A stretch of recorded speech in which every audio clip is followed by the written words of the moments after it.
chữ lu nhà giờ hơi dễ nó bộ lu nghe ngã gà chỉ cả lên nhớ nó mà ngơ na ngã mà gơ mơ nó mà ngơ na ngã mà gà mơ ngã gà chỉ thọ thể im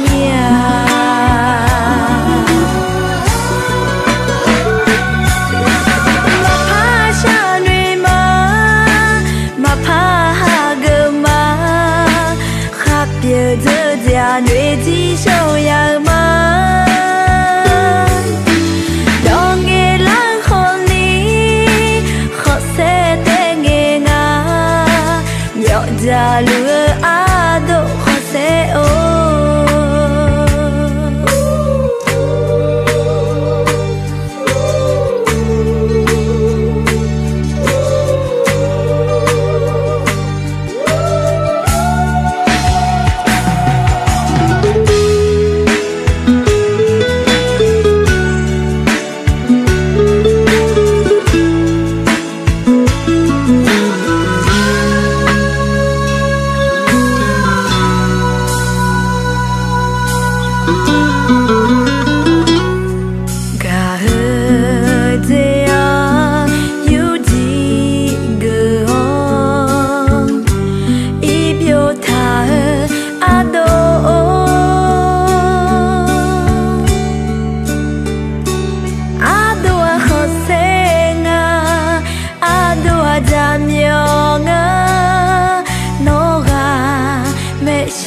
chữ lu nhà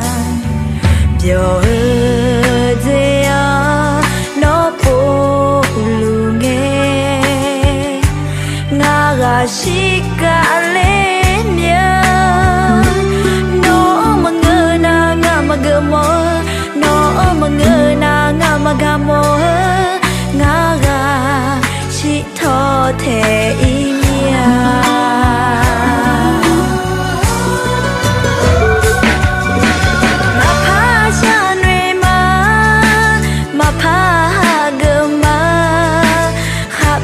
giờ già nuôi chỉ sâu ya mà